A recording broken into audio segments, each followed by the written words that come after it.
Lewiston Auburn Community Little Theater has been running for over 70 years and is the longest continuous running community theater in the state of Maine. The founder of CLT was a woman named Dorothy Bierce-Ekern. Her and 9 others from the Taylor Pond Yacht Club wanted something to do when the boating season ended, so they decided to put on a play called Lady of the Juries. None of the members knew how to direct, so they asked the director of Edward Little High School Drama Club, Eleanor McHugh, to direct their play. The rehearsals for the play were held at a house on 248 Turner Street in Auburn. After a few months, the members of Taylor Pond Yacht Club finally put on Ladies of the Jury in the Edward Little High School auditorium on May 19, 1941. CLT has had many prominent members throughout the years it's been running and have made great contributions to this cause. In 1949, Pat Schnitzer was invited to join CLT when Annie Fosdick read her wedding announcements, which included her background of being educated in the Vasper George School of Arts, Amherst College, and doing special work in stage lighting at MLT. But in 1967, when her husband died, she was forced to leave CLT to take care of her family business, raise her kids, and take care of her elderly mother. Though on occasion she would be called back by directors to costume a specific character. Pat's other talents, in addition to costuming, came out when she was called to handle props when CLT put on Carnival in 1976, as she had to make many different hats for the miller's shop out of styrofoam and make them many different shapes and sizes.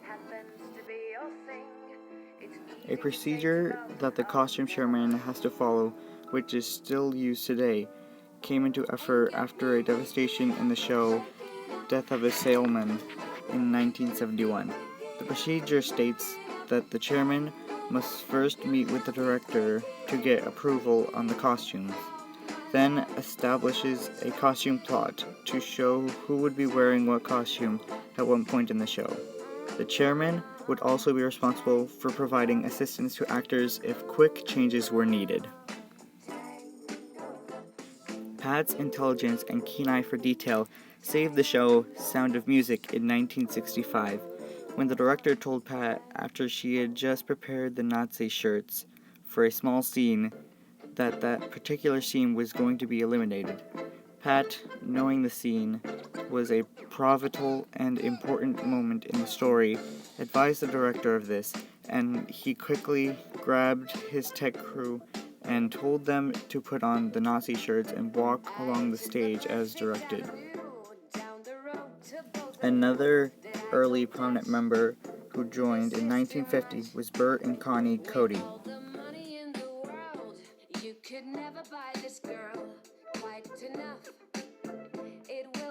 Connie Cody, in the beginning, worked season tickets with another member, did public relations, and served as chairman of the cast parties before becoming the music director for several CLT productions, including CLT's first musical comedy, Kiss Me Kate, in 1955.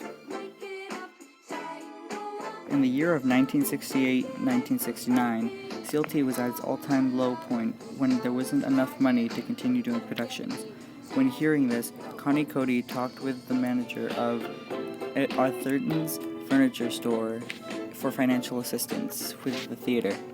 In the end, he provided enough money to pay the royalties to put on My Fair Lady and allowed CLT to continue running without interruption since 1940. Connie became very heavily involved in politics and could not devote time to CLT. So after the production of Song of Norway in 1974, she left CLT unable to participate. Though she has stated her years at CLT were the best years of her life. Page 13, A History of Lewiston Auburn Community Little Theater. Another one of CLT's shining stars and prominent members is Janet Gibson. Janet came to CLT in 1952, having been in Joanne Prince's modern dance club, Orchesis, allowed her to continue her love of dancing from her childhood, and also allowed her to connect with CLT. Janet's first show was Stage Door in 1953, and from that point on, she would continue performing for several years. In her time here at CLT, Janet became a member of the board of directors, serving as secretary and vice president and chairman of season tickets, and in 1974, she received the Unsung Hero Award. Janet also received the President's Award twice, once in 2003 and again in 2010. The next prominent member in line is Roland Goslin.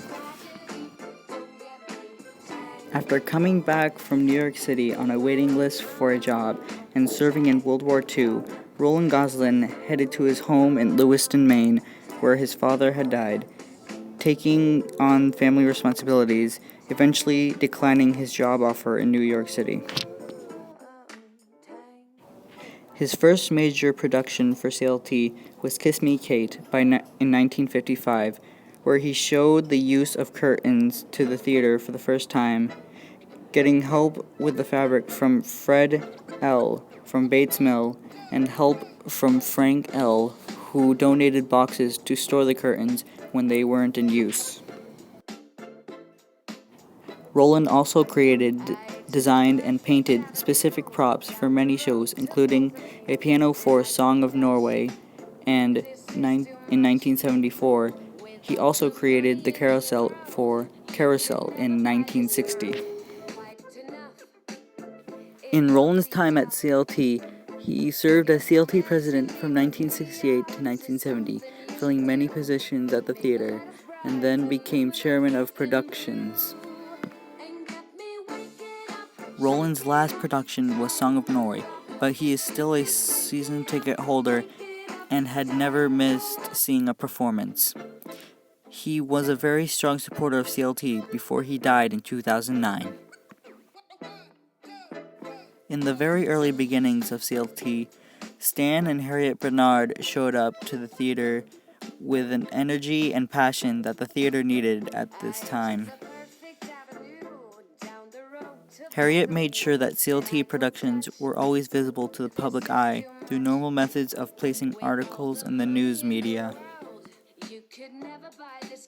Harriet had the Orchesis hand out candy kisses on Lisbon Street to promote CLT's first musical, Kiss Me Kate. This method proved to be very successful. Harriet was known for giving outrageous gifts, and one year at a cast party, she called a farmer who donated a rooster and gave it as a gift to one of the cast members. The lights were dim at the party, so it was hard to see the rooster when it was presented, and when it flapped its wings and cock-a-doodle-dooed, it, quote, crapped all over the cast member, and the 150 people present laughed for a full 5 minutes.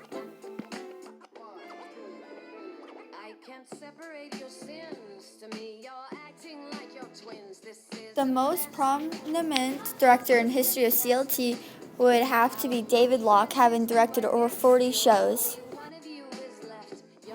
David came to CLT from Portland, who had been doing work on stage with Portland Lyric Theater in 1972. He performed his first CLT play called How to Succeed in Business Without Really Trying, and the following year he landed the lead role in Carousel. In addition to directing, he served as music director for several shows and also served as CLT president twice. Once in 1977 to 78 when the Sullivan Avenue Clubhouse was sold, and again in 1988 to 89. Lewiston Auburn Community Little Theater, from the day it was founded, has brought together many different people in the community to create something fun and entertaining for 76 years, and will hopefully continue to bring the LA area great live performances for years to come. CLT has had so many wonderful people be a part of the program and has inspired many young people to become actors or to just get involved with theater. Hopefully, it will continue to do this for generations.